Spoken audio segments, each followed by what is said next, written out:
18절에서 19절 말씀이 되겠습니다.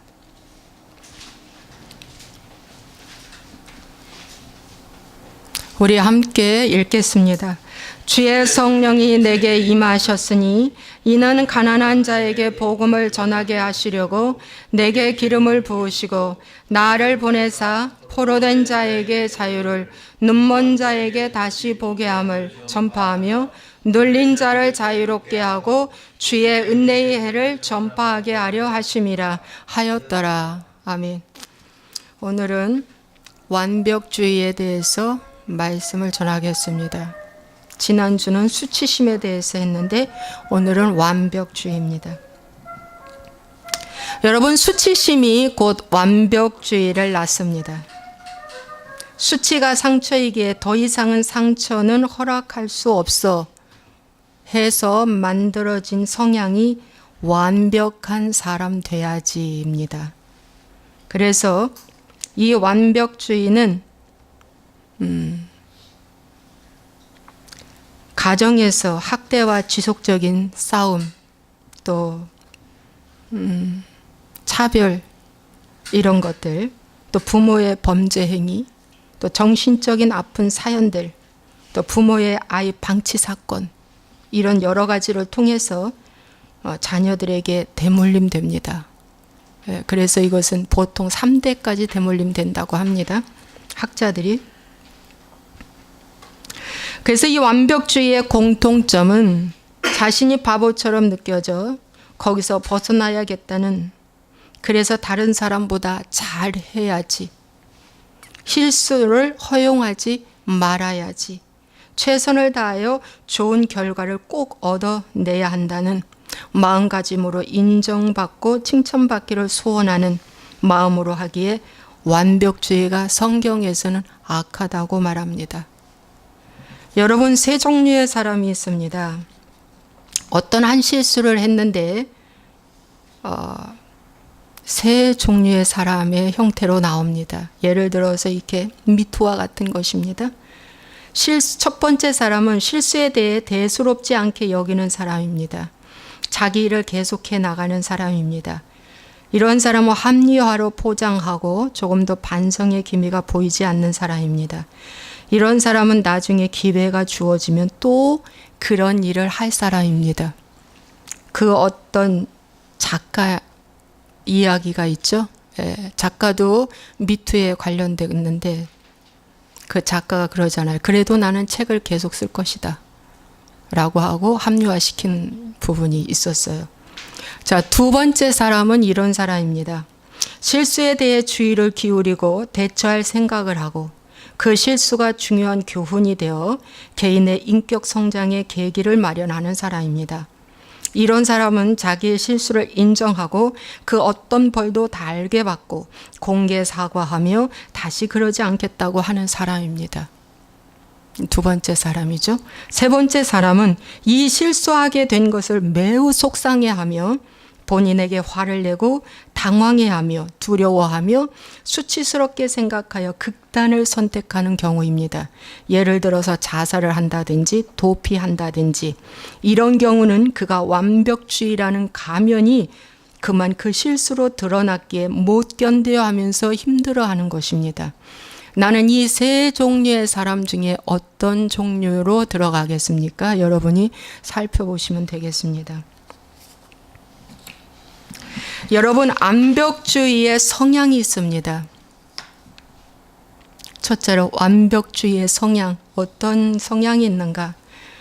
여러분, 완벽주의는 참 여러분 무서운 하나의 질병이라고 하면 질병이라고 할 수 있는 무서운 병입니다. 여러분, 완벽주의도 정신적인 무서운 병입니다. 여러분, 오늘 말씀을 읽은 것처럼 여러분, 여기 말씀에 보니까 이 세상의 네 종류의 사람, 가난한 자, 포로된 자, 눈먼 자, 눌린 자, 이렇게 있다고 했습니다.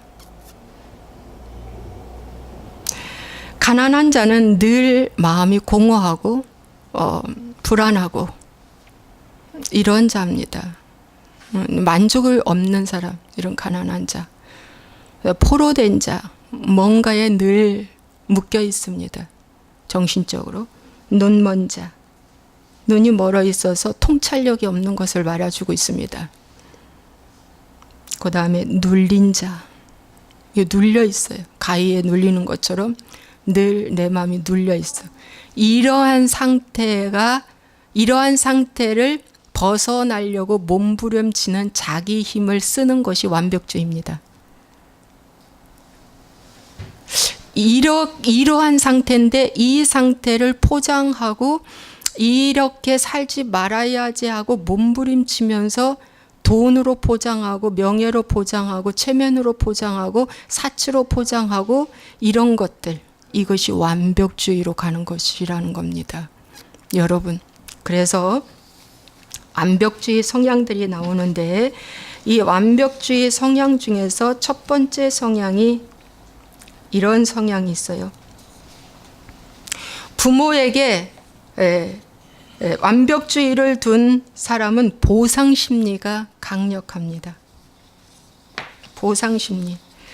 내가 이렇게 살지 말아야지 라고 하는 보상심리입니다. 야, 이제 더 이상 내가 이렇게 사는 거 지긋지긋해. 이렇게 살지는 말아야지. 이런 거예요. 근데 이런 마음을 갖는 사람이 누구에게 다 있잖아요. 그러니까 누구나 다 완벽주의 성향을 갖고 있는 거예요, 여러분. 누구나 다. 예외는 없습니다. 그래서 이런 보상 심리가 주어져 있기 때문에 이런 경우는 늘 내 가족과 내 주위에 내가 힘쓰고 애쓴 만큼 무언의 책임을 늘 줍니다. 무언의 책임감을 줘요. 그런데 심지어 이런 완벽주의 성향이 자녀 결혼까지도 부모가 선택해서 해주는 경우가 있습니다. 분명히 자녀는 싫은데 부모가 맺어주는 경우가 있어요. 심지어 목사님이 그런 경우도 종종 봤습니다. 여러분, 유명한 목사님이에요. 이름만 대도 여러분 다 아시는 분인데, 그분 목사님이 아들을 목사님이 좋아하는 좋은 사람을 맺어서 해줬어요. 근데 결국에는 파혼했습니다. 잠자리를 안 하는 거예요. 이 아들이 너무 싫어서 잠자리를 안 해요. 결국에는 헤어졌어요. 그런데 몰라요. 왜 그러는지. 그래서 이런 경우가 다 이게 완벽주의에서 오는 것입니다. 심지어 친구 사귀는 것도 부모가 다 정해줘. 이런 것도 완벽주의 성향이에요. 근데 결과는 이제 안 좋죠. 결과는. 그래서 부모가 주인 노릇을 했기 때문에 여러분, 결과가 안 좋은 거예요. 완벽주의는 자기가 주인 노릇을 한 거예요. 그리고 이렇게 살라, 이렇게 해라, 다 기준 정해주는 거예요. 기준 정해줘. 그래서 완벽주의는 기준이 있습니다. 자기 표준, 자기 기준. 거기까지 하라 라고 하는 어떤 기준이 있어요. 그래서 이런 기준이 있기 때문에 나와 같이 사는 사람한테 이렇게 해주기를 간절히 소원하죠. 그래서 피곤한 거예요. 예를 들어서 이런 경우가 있어요. 여러분, 현장에서 일하는 남자분들은 하루 종일 운동화를 신고 현장에서 일합니다. 그러니까 겨울에는 모르겠는데 이 날씨만 더워지면 양말 다 젖어요. 양말 다 젖고 저녁에 이제 집으로 돌아왔는데 여러분, 그 양말 저 입구부터 벗으라고 합니다. 아내가. 왜? 자국 나니까 청소해 놨다고. 왜? 그럼 입구부터 벗지 않으면 난리 나요. 그런데 어떤 아내는 뭡니까? 얼른 화장실에 가서 벗고 씻으라고 하는 아내도 있습니다. 몸부터 먼저 씻으라. 또 어떤 경우는 얼마나 배고팠냐. 밥부터 먹으라. 밥 먹고 천천히 씻어. 이런 경우가 있어. 근데 그걸 그렇게 싸워도 안 되는 거예요. 그죠? 그렇게 싸워도 안 돼. 일단 피곤하고 지치고 왔으니까 배고프고 먹는 거와 쉬는 것이 먼저예요. 근데 완벽주의를 가진 사람은 저 빨리 입구에서부터 벗어야 돼요. 빨리 화장실부터 들어가야 돼요. 빨리 씻고 나와야 돼요. 근데 그것을 1년 싸워도 해결이 안 돼요. 5년 싸워도 해결이 안 돼요. 10년 싸워도 해결이 안 돼요. 왜 안 될까? 왜 안 될까? 여러분, 먼저 하나님을 만난 사람은 여러분 양말 안 벗어도 괜찮다가 돼야 된다. 근데 그게 쉬운 일입니까? 참 어려운 일이에요. 이게 참 보통 어려운 일이 아닙니다. 예. 그래서 완벽주의는 나와 가족을 힘들게 한다는 거예요. 어떤 기준이 있어서. 그리고 이 완벽주의는 여러분 실패를 용납하지 못하기 때문에 일 중독으로 갑니다. 일을 무지하게 열심히 해요. 무지하게 열심히 일을 해. 남 보기에는 열정 있고 좋아 보이는 것 같지만 그 이면에는 인정 중독이 도사리고 있는 거예요. 열심히 일해서 내가 능력 있다는 것을 보여줘야 되겠다. 보상받아야 되겠다고 하는 이 강력한 인정 중독이 그 베일에 깔려 있어요. 그래서 뭡니까? 일 중독은 결코 좋은 것이 아니라는 거예요. 여러분, 중독이라는 것은 균형이 깨졌다는 거예요. 아시죠? 하나님과 나와의 관계도 깨졌고 나와 이웃과의 관계도 깨진 거예요. 열심히 일해서 사회적으로는 명성이 있고 잘 나가는 아빠요, 남편인데 집에서는 인정을 하나도 못 받는 거예요. 예, 황혼이혼까지 갈 정도로 위기를 겪는 일이 종종 있다는 겁니다. 왜? 일 중독으로 가정이 이미 깨져 있었기 때문에 그렇다는 거예요. 재미를 몰라요. 좀 외식 좀 하자면 밖에 나가서 외식도 해야 되는데 허구한 날 이 일 중독에 또 뭡니까? 지독하기도 엄청나게 지독해서 맨날 집밥만 좋아하는 남성분들. 응? 그래서 재미떡머리 없다고 여자들이 아주 싫어해요. 예. 그러니까 자유하라는 거예요. 자유하라. 자유하라. 좀 일 못해도 자유하라. 너무나 일에 매여 있지 말라. 일이 주인이 되는 경우가 많다는 거죠. 이 완벽주의 가진 성향을 가진 사람. 저도 그랬으니까. 저도 이 일을 이렇게 했어요. 여러분, 또 완벽주의 성향은 만약 뭐뭐 했더라면 오늘과 같은 일은 일어나지 않았을 것이다 라고 하면서 과거를 원망하고 현재를 부인하는 삶입니다. 너무 힘들어하는 삶이죠. 그래서 완벽주의의 사람은 과거를 늘 인식하고 살아요. 그때 이랬더라면, 그때 내가 이거 하지 않았더라면, 내가 그때 이거 좀 실수하지 않았더라면, 오늘 현재 이 일은 일어나지 않았을 것인데 하고 과거에 집착해서 사는 사람들이에요.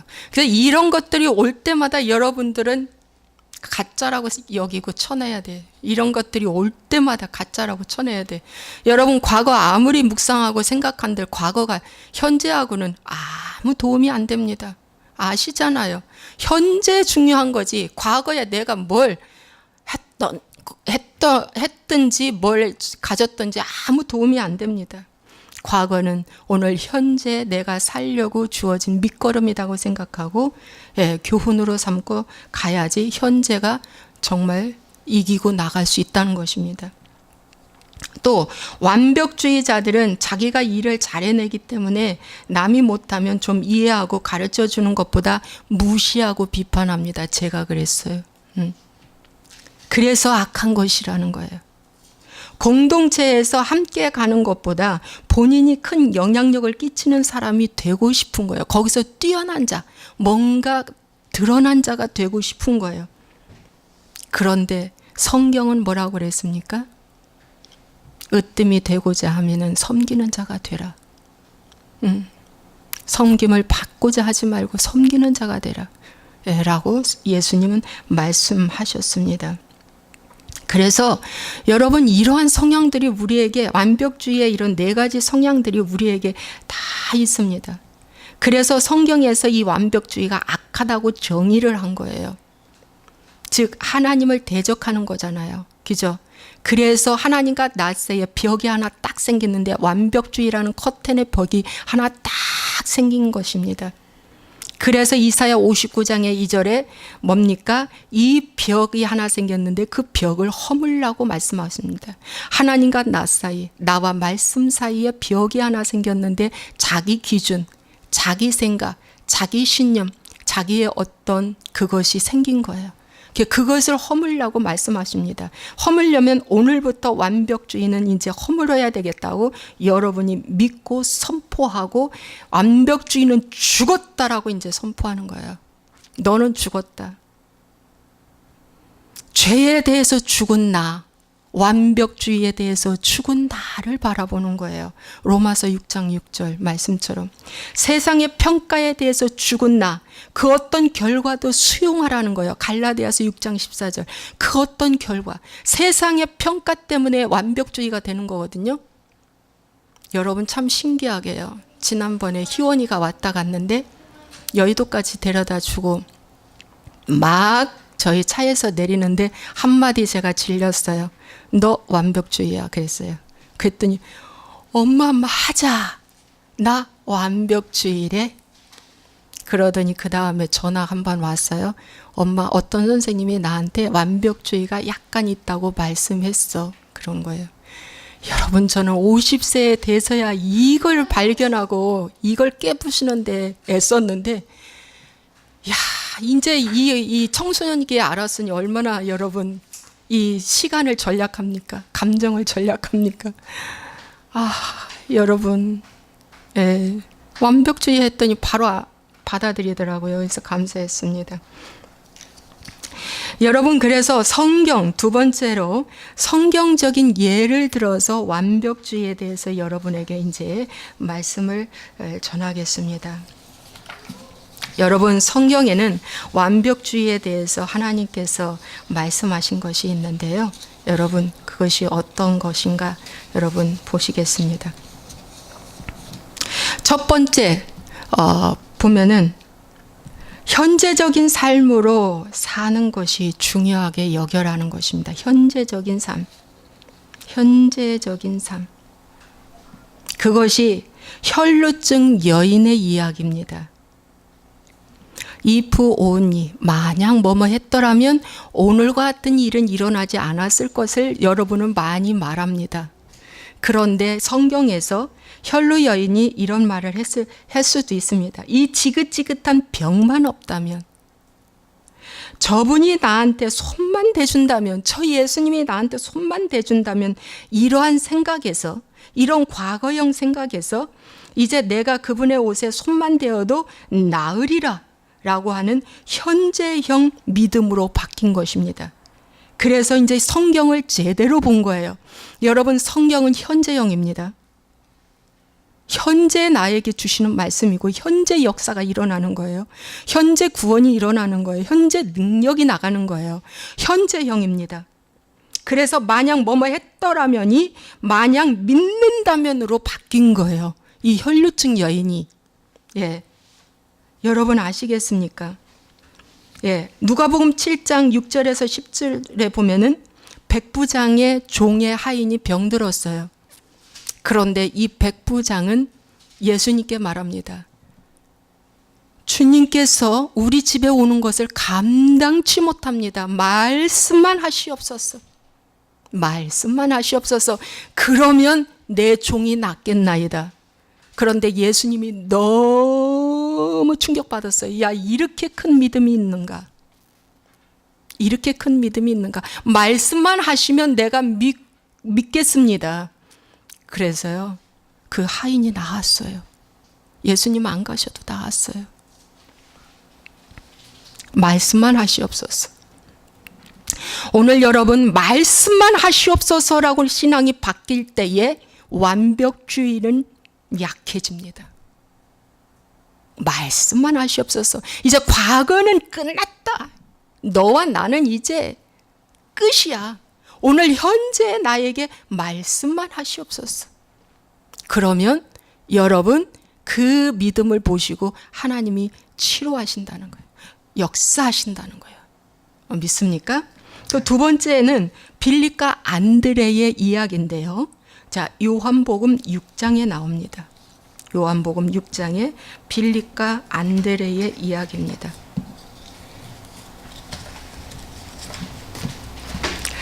여러분, 이 빌립과 안드레의 이야기는 여러분이 많이 보시고 아신 줄로 믿습니다. 우리가 이 말씀은 많이 했기 때문에 아실 줄로 압니다. 여기에서 우리에게 주시는 말씀은 여러분 참 귀한 말씀이 여기에 있습니다. 여기에서 우리에게 주시는 말씀은 믿음으로 반응하고 살라는 거예요.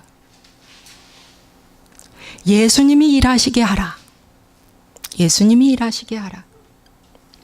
여러분, 이 한 5,000명, 남자만 치면 한 5,000명, 그러니까 부녀까지 아이까지 치면 기만 명, 큰 무리가 하루 종일 말씀을 들었어요. 꿀송이 같은 말씀 너무 좋았어요. 그런데 시간 가는 줄 몰랐어요. 다 저녁 때가 됐습니다. 그런데 그들이 배고팠어요. 점심도 못 먹고 지금 저녁 때가 돼 시장 간 거예요. 근데 주님이 말씀하셨어요. 빌립이라는 제자한테 와서 큰 무리가 자기에게 오는 것을 보시고 빌립에게 이르시되 우리가 어디서 떡을 사서 이 사람들을 먹이겠느냐. 여러분 12 제자가 있었지만 왜 빌립한테 가서 이 말씀을 하셨을까요? 빌립한테 이 질문을 했습니다. 어디서 떡을 사서 이 사람들 먹일 수 있을까? 라고 했습니다. 그랬더니 빌립이 말합니다. 빌립이 각 사람씩 조금씩 줘도 200데나리온이 필요합니다. 그러니 불가능하죠. 여러분 한 데나리온은 일꾼 하루 품삯입니다. 하루 품삯 10만 원으로 치면 200데나리온은 2천만 원이 필요한 돈이에요. 그런데 여기는 광야입니다. 배가 고픈 거예요. 문제가 딱 발생했을 때에 완벽주의인 빌립과 말씀 중심인 안드레의 모습을 통해서 우리에게 가르쳐주고 싶은 거예요. 예수님은. 여러분 완벽주의인 빌립은 계산이 얼마나 빠른지 머리가 팍팍 돌아가고 똑똑합니다. 그래서 200데나리온의 그 데나리온이 필요하다고. 예수님 불가능합니다 라고 말했습니다. 번뜩번뜩한 그 머리, 완벽주의라는 거예요. 아, 똑똑해. 그런데 사실 빌립 스스로 속는 것이죠. 여러분 머리가 너무 번뜩번뜩 돌아가도 이거 하나님 나라에는 별로 도움이 안 됩니다. 여러분 문제가 발생했을 때에 그 문제를 어떻게 보느냐, 어떤 시각으로 보느냐를 하나님은 여기에서 우리에게 가르쳐 주는 거예요. 현장은 광야입니다. 배고픕니다. 그런데 앞에 예수님이 있어요. 그 예수님이 보이는 자가 있고 보이지 않는 자가 있어요. 그런데 안드레가 말합니다. 제자 중에 안드레가 어떤 한 아이를 통해서 보리떡 5개와 물고기 2마리 있는 걸 보고 찾아왔습니다. 그리고 그 도시락을 가져왔어요. 가져오면서 이거 얼마나 되겠습니까? 그러나 주님 이거 있습니다. 오병이어 있습니다. 그랬더니 이제 사람들로 앉게 하고 주님이 축사하신 후에 5,000명을 먹이고도 12강주리가 남는 놀라운 역사를 이루셨습니다. 여러분 여기에서 주시는 말씀 안드레는 믿음이 있는 사람입니다. 믿음이 있는 사람이에요. 하나님을 볼 줄 아는 사람입니다.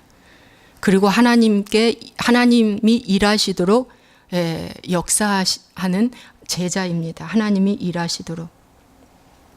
그래서 이렇게 여러분 지금 광야고 지금 배고픈 것은 빌립한테는 눌려있는 상태입니다.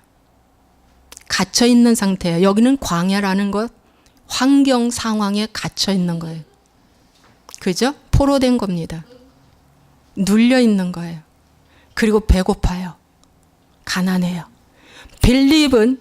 빌립의 신앙은 이런 신앙인 거예요. 지금 예수님과 똑같이 말씀을 듣고 똑같이 훈련받는데 빌립의 신앙은 자기 생각, 자기 신념에 갇혀있는 완벽주의형 사람입니다. 그래서 그 빌립을 고치기 위해서 빌립한테 먼저 가서 하나님이 물으신 거예요. 빌립아, 어떻게 해서 이 사람들 먹일까? 라고 물은 거예요. 이 문제를 주신 거예요. 여러분, 하나님의 그 시각과 관심은 12제자에게 있습니다. 여기 김한명이 아니에요. 12제자입니다. 그들을 훈련시키고 싶었던 거예요. 예. 그런데 역시나 빌립은 자기 생각으로 똑똑한 머리가 나왔습니다. 네, 하나님은 그 사람을 통해서 일할 수가 없었던 거예요. 근데 안드레는 조금 들떨어진 사람 같이 보이죠. 아니, 도시락 하나 갖고 와가지고 뭘 주님 앞에 내밀어.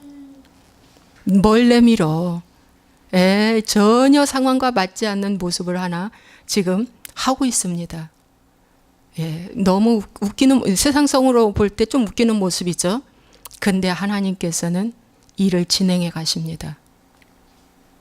이것이 바로 여러분 안드레와 빌립의 믿음이 다른 것입니다. 어떠한 시각으로 보느냐. 예수님을 내가 예수님을 어떠한 시각으로 보느냐. 12정탐꾼 중에 여러분 10정탐꾼은 완벽주의형입니다. 가서 똑같이 가나안을 정탐하고 왔는데 10정탐꾼은 거기 들어가면 우리 죽습니다입니다. 결론은. 그런데 2정탐꾼은 그들은 우리의 밥이다. 우리는 거기 가서 충분히 살 수 있습니다. 그겁니다. 시각이 다른 겁니다. 그래서 여기서 하나님이 주시는 말씀은 오늘 내가 완벽주의에 강력하게 사로잡히면 자꾸 현실을 보고 상황에 눌려있는 자입니다. 그러나 믿음의 사람으로 바뀌면 현실이 아무것도 아닙니다. 광야면 어디 있고 어디면 어디 있습니까? 주님만 있다면 주님 한 분만으로 내 믿음, 겨자씨만한 믿음인 오병이어만 올려놓으면 되는 것입니다. 믿습니까, 여러분? 내가 없을 때 찾아보면 오병이어 나옵니다. 그 무리 중에 나와 있습니다. 그 무리 중에 있습니다. 거기서 갔다가 주님 앞에 놓으면 돼요. 오늘 하나님이 그거 훈련시키는데 빌립도 역시나 마지막은 순교하게 됩니다. 왜?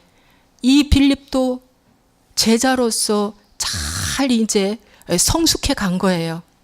성숙해 간 것입니다.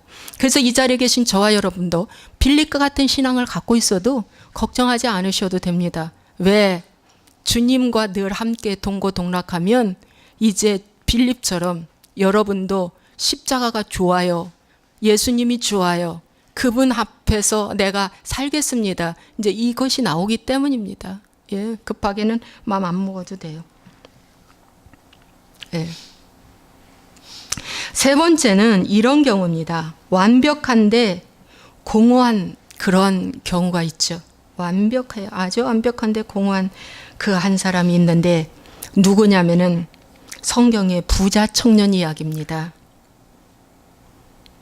마태복음 19장에 16절의 말씀에 보면은 이 부자 청년은 여러분에게 말씀을 드렸지만 젊고 부자고 또 계명을 다 지켰다고 그랬습니다. 그런데 선한 선생이여 내가 무엇을 하여야 영생을 얻으리까 그랬어요. 영생에 관심을 가졌어요. 굉장히 중요한 물음을 한 거예요.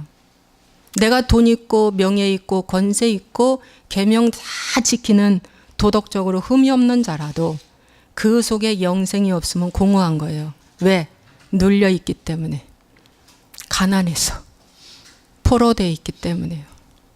왜? 만몬한테 포로되어 있기 때문에. 이 부자 청년은 만몬신한테 포로되어 잡혀 있기 때문에 마음에 영생에 대해서 관심은 갖고 있지만은 공허한 거예요. 그 영생을 아직 받지 못했기 때문에.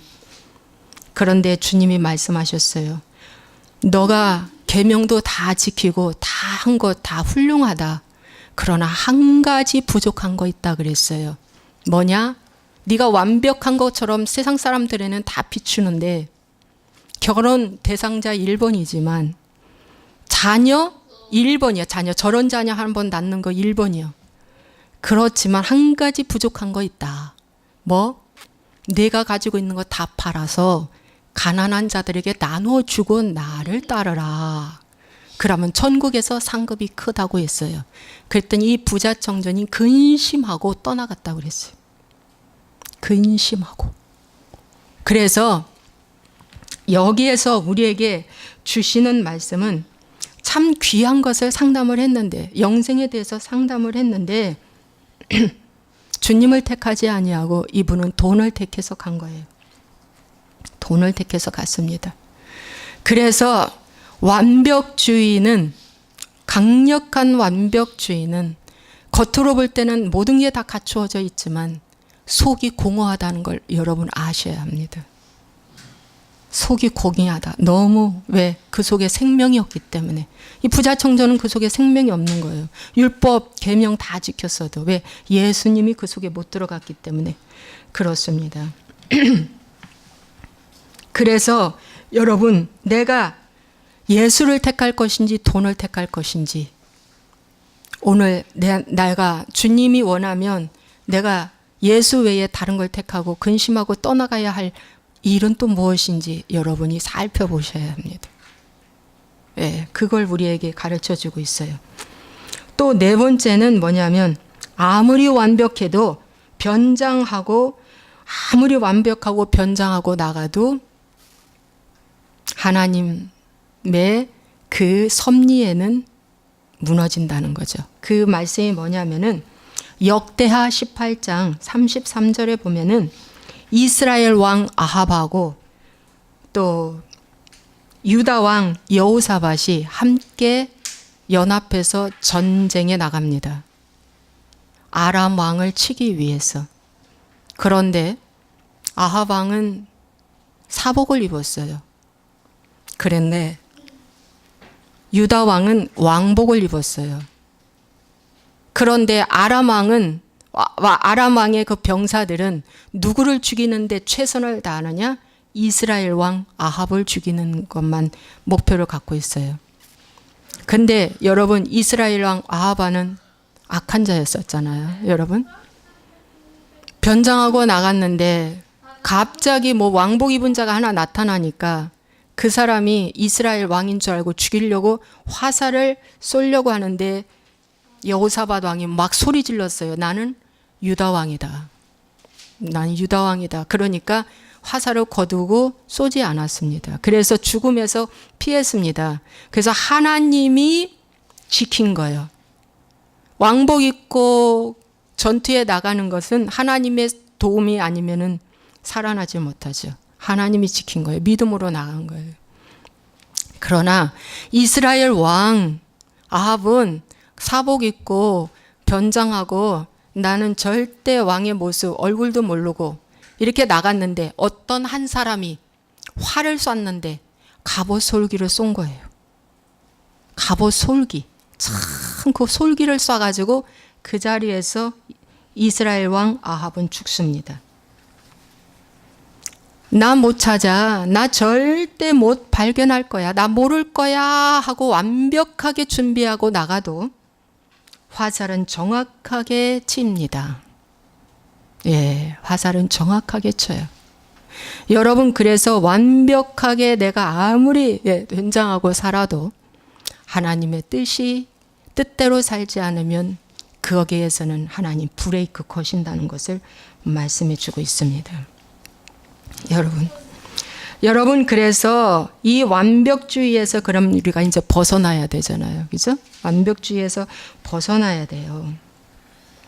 벗어나기 위해서 어떠한 수고를 여러분들이 또 해야 하는가? 응? 어떠한 수고를 해야 하는가? 여러분, 수고를 해야 되겠죠. 여러분도. 네. 이 거짓을 이제 아니야 하고 이제 내보내야 되잖아요. 그러려면 첫째, 인정하고 내가 틀렸다는 것을 인정하고 들어가야 됩니다. 오늘부터 완벽주의는 십자가에 매달고 이제 난 죽었어 하는 거예요. 여러분, 예수님이 십자가에 매달릴 때 어느 창고 안에다가 매달린 거 아닙니다. 가장 높은 언덕, 사람들이 모두 볼 수 있는 곳, 지나가시는 곳, 모든 사람들이 사방에서 볼 수 있는 그곳, 그것이 십자가에서 매달렸어요. 그러므로 완벽주의를 십자가에 매달리라는 거는 예수님과 함께 나의 완벽주의를 십자가에 매달려야 되는데 어떻게 해야 돼요? 아내한테 맞아, 나 완벽주의야, 이렇게 말하는 거예요. 자녀들한테 맞아, 나 완벽주의야, 이렇게 말하는 거 십자가에 매다는 거예요.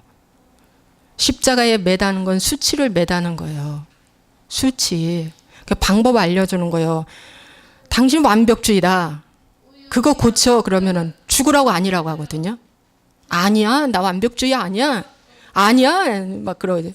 여러분, 이 핸드폰에 와이파이가 되는 건 와이파이만 켜놓으면 되고, 와이파이가 안 되는 밖에 외출에는 모바일 데이터만 켜놓으면 돼.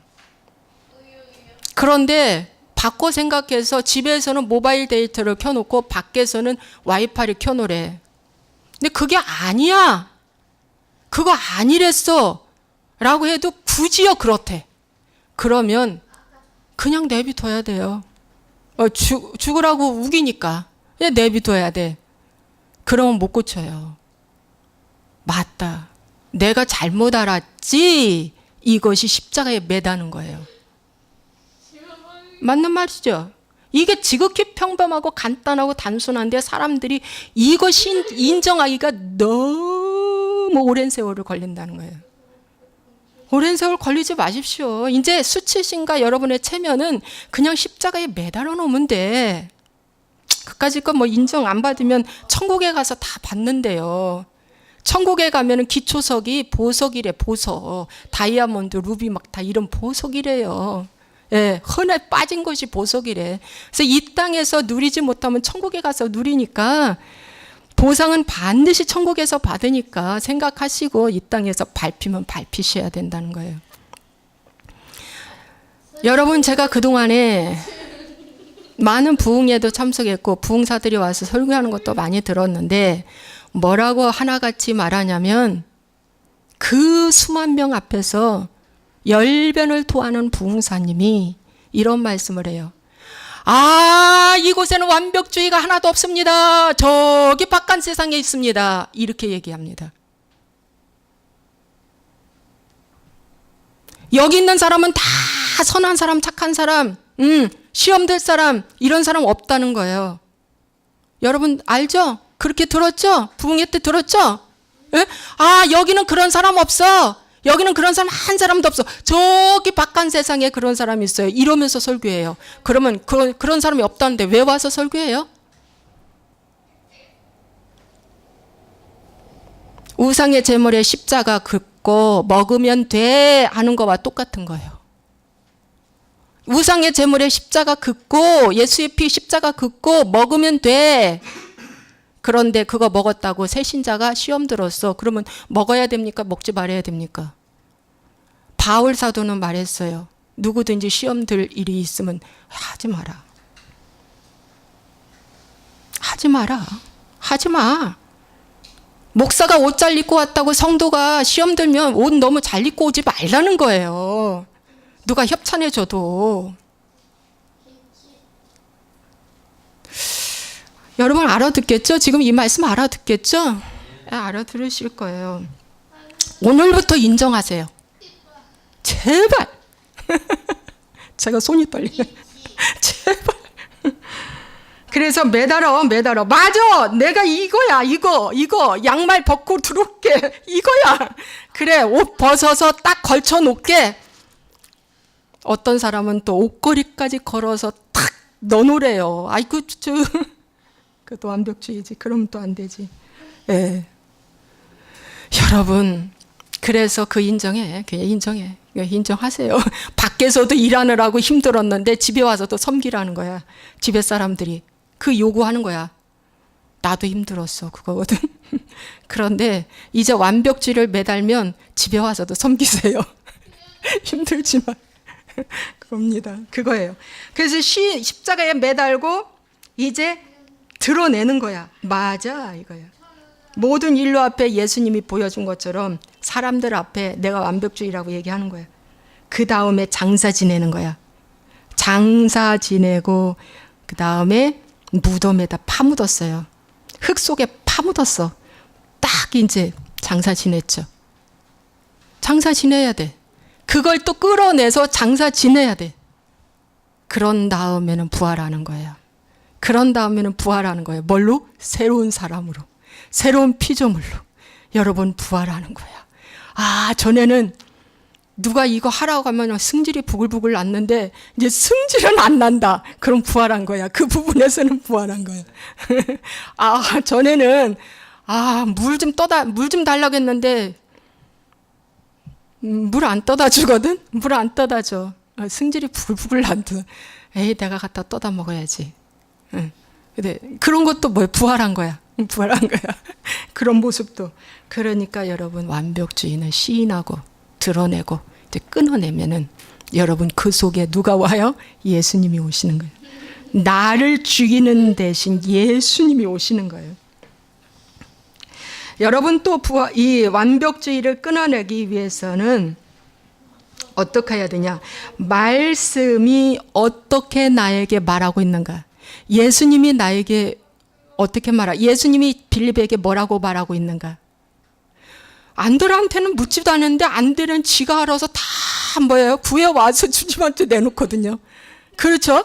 근데 묻는 건 지금 빌립한테만 물었단 말이죠. 그렇죠?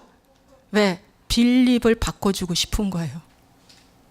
너 이 문제 어떻게 보냐 이거예요. 지금 여러분에게 문제가 있어요.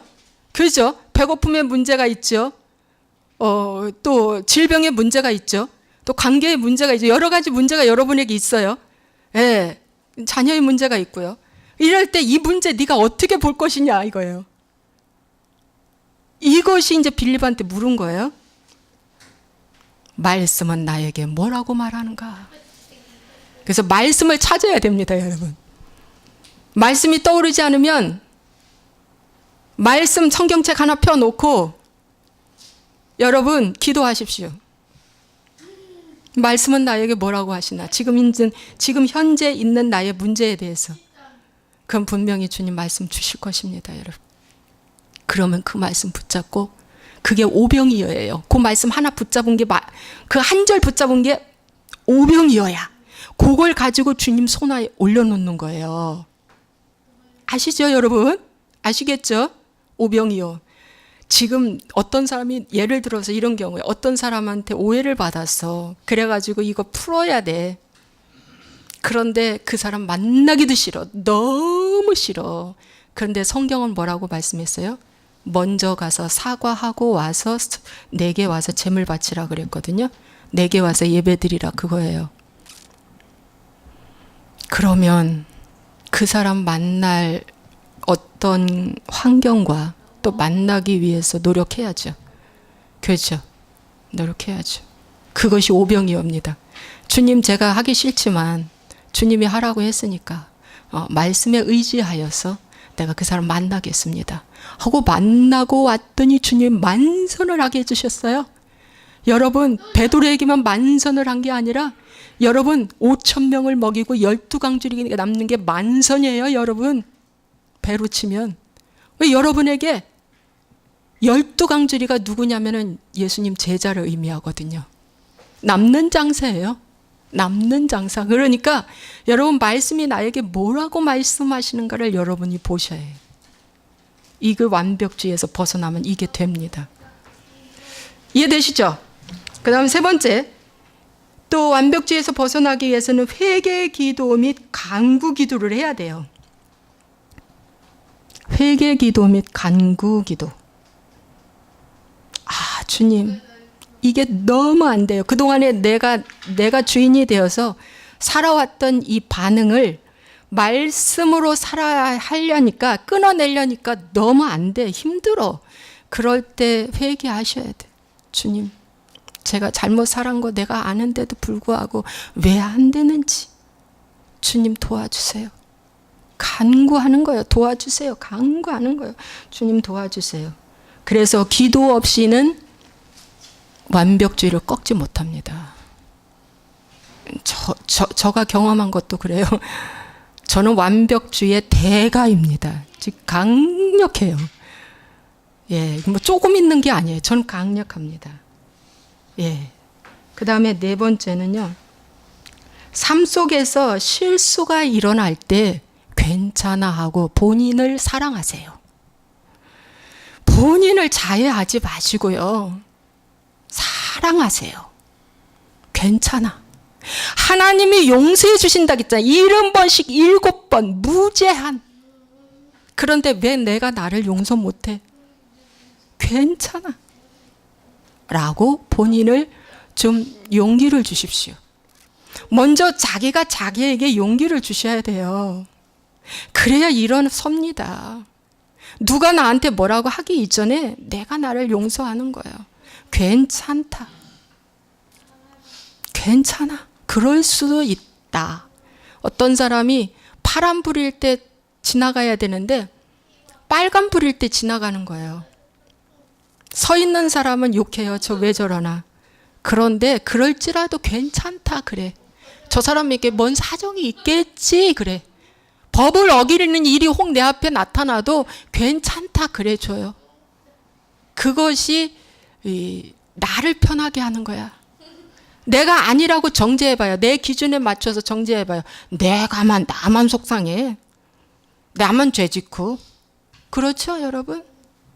하나님이 알아서 그분을 만지실 거라는 거예요. 여러분 오늘 말씀 마무리하겠는데요. 저의 간증 잠깐 하고요. 우리 집의 분위기는요. 감정 표현이 어려운 상태에서 제가 자랐습니다. 우리 친정집. 아버지 외에는 아무도 화를 내서는 안 되는 분위기였어요. 큰 소리는 아버지, 화는 아버지만 내는 거예요. 아버지가 우리 집의 왕입니다. 법이고요. 어머니도 감정을 풀어놓으시면 안 되는 억압된 분위기에서 살아나셨어요. 그러다 보니 우리 형제 자매들은 꾹꾹 누르고 억압하는 것이 미덕인양 살다가 성인이 되고 이제 노년을 향해 달려가고 있는데도 만나면 의견 충돌이 자주 일어나고 일어났다면 다시 보지 않을 사람처럼 싸우고 덤빕니다. 이제는. 예, 왜 그럴까요? 아까 누가복음 4장 18절에서 19절 읽은 말씀처럼 가난해져 있고, 예, 용서에 가난해져 있고, 이해에 가난해져 있고, 눌려 있고, 포로되어 있고, 예, 눈멀어 있기 때문에, 하나님 말씀에 눈멀어 있기 때문에 그들은 나와서 뭔 조금 의견 충돌만 일어나면 불같이 싸웁니다. 왜? 너무 억압해서 오랫동안 살아왔기 때문에 화산 폭발이 나요. 이런 모습이 왜 생겼을까? 김씨 집안의 특성이 아니라 부모로부터 물려받은 상처의 쓴뿌리와 완벽주의의 아주 두꺼운 가면을 쓰고 두꺼운 갑옷을 입고 나 건드리지 마 이겁니다. 완벽주의는요, 특색이 나 건드리지 마요. 건드렸다가는 죽어 이거예요. 아버지의 모습이 다시 재현되는 거예요. 누구한테? 우리 자녀들한테. 야, 그래서 쟤는 어째 술 먹으면 아버지하고 똑같은 술주정뱅이를 한다 그래요. 우리 언니가 술 먹는데 술 주정을 하면 아버지하고 똑같더라. 야, 그래. 왜 그럴까요? 왜 그럴까요? 완벽주의가 흘러내려와서 그래요. 아버지는 어려운 시기에 태어나서 모든 전쟁과 일제 침략기를 다 거쳐 보릿고개 거쳐 생계 위협을 느끼고 일찍 부모님이 돌아가셔서 작은아버지 집에서 머슴 일을 하면서 눈칫밥을 많이 받으셨습니다. 그러다 보니까 한이 많아 평생을 처자식에게 이 거절이라는 거절받은 만큼 거절을 해주는 거예요. 거절받은 만큼, 아버지가 거절받은 만큼 처자식한테 거절해 주는 거예요. 그러고 돌아가셨어요. 어머니는 또 9시에 친정어머니가 돌아가셔가지고 계모 밑에 많은 서름을 겪다가 15살에 시집 와서 무서운 남편 받드느라고 평생 10남매 낳으시고 일만 하시다가 돌아가셨대요. 불쌍한 우리 엄마. 나는 저렇게 살지 말아야지가 저의 완벽주의 그냥 그대로 돼버린 거죠. 되려고 된 게 아니에요. 그냥 그렇게 돼버린 거예요. 그러다 보니까 제가 있죠. 얼마나 일중독과 완벽주의에 열심히 살아왔는지 제가 나가는 사회생활에서 1등으로 최고로 잘 나가고 잘 살고 열심히 살고 이렇게 살아왔어요. 이렇게 살아왔어. 엄청나게 열심히 살아왔죠. 하는 일마다 똑소리 나게 살아왔죠.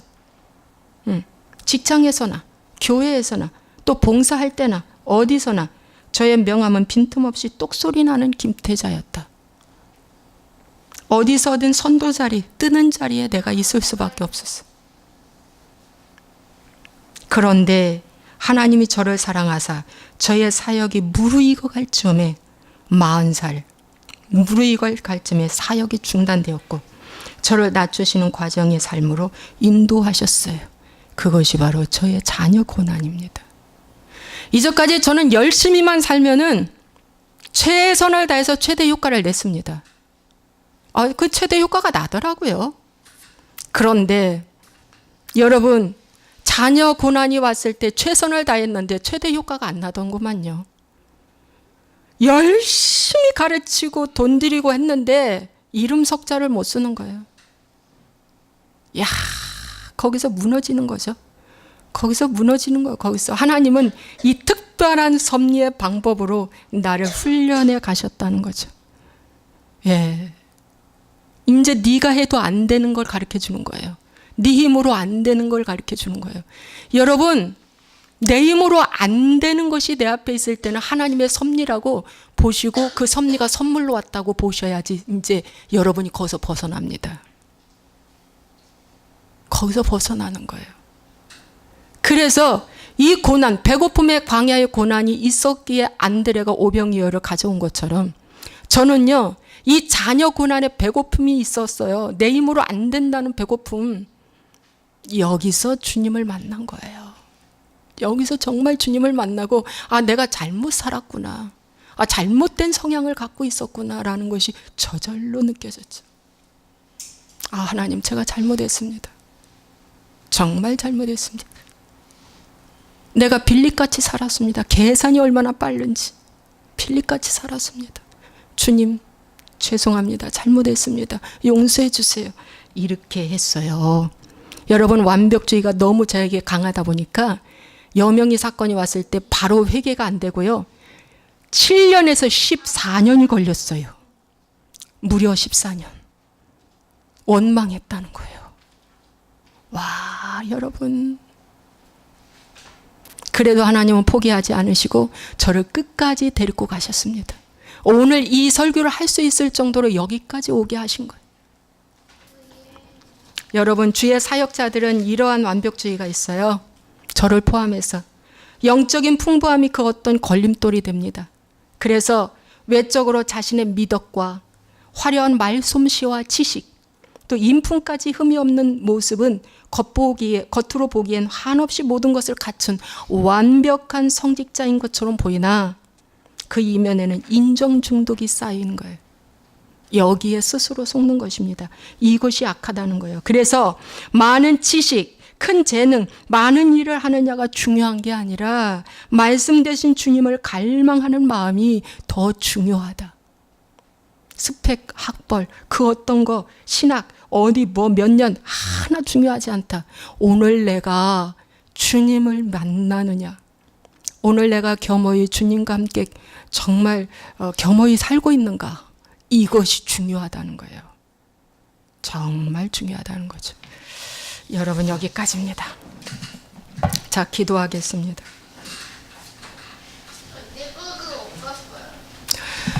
여러분, 기도하실 때 제가 치유 기도를 하겠습니다.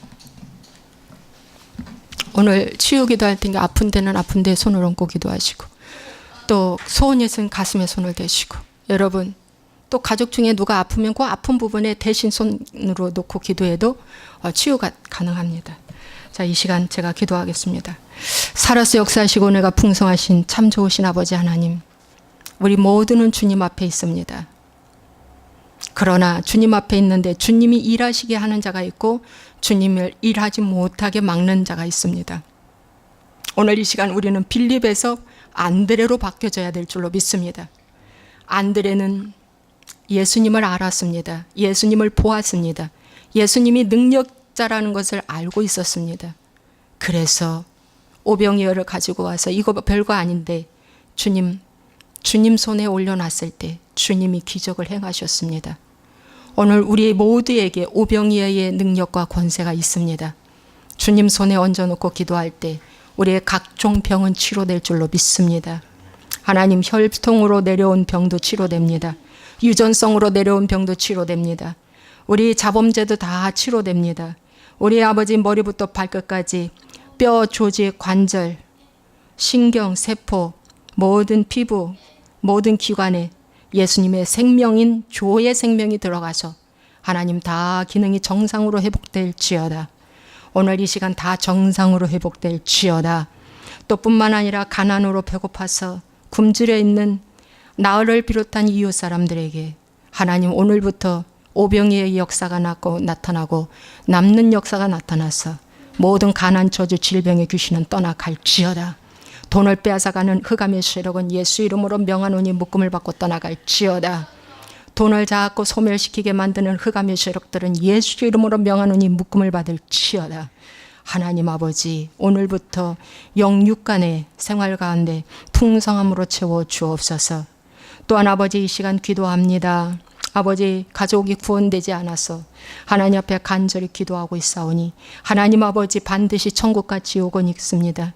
이 세상에서 부자 청년이 다 모든 걸 다 완벽하게 소유했어도 그 속에 영생이 없으므로 공허해서 주님한테 찾아와서 묻습니다. 하나님 아버지, 주님, 이 시간 모든 걸 우리가 또 다 가졌다 할지라도 하나님의 생명이 들어가지 않으면 공허합니다. 왜 사는지 공허합니다. 하나님 아버지, 생명을 주시옵소서. 다 예수 믿고 구원받게 하여 주옵소서. 우리가 기도하는 가족들 다 예수 믿고 구원받게 하여 주옵소서. 하나님, 반드시 구원의 역사가 속히 이루어지게 하여 주옵소서. 지옥은 면하게 하여 주옵소서. 다 모두 천국으로 입성되게 하여 주옵소서. 이 시간에 하나님 기도합니다. 우리 건강을 놓고 기도하오니 하나님 아버지께서 이 건강을 주님이 치료하여 주옵소서. 부활의 생명이 들어감으로 모든 기관, 모든 아버지 하나님이시여 주님 세포에 하나님의 생명의 역사가 들어가서 다 치유되고 완벽하게 모든 염증이 다 치료될지어다. 모든 염증 세포는 이 시간에 말을지어다. 뼈마디는 정상으로 돌아갈지어다. 이목구비가 정상이 될지어다. 아버지 하나님, 머리털부터 발끝까지 하나님의 은총이 넘쳐나게 하여 주옵소서. 치료하여 주옵소서. 주님 감사하고 예수 이름으로 축복하고 기도합나이다. 아멘. 자, 이 시간 우리가 기도하겠습니다.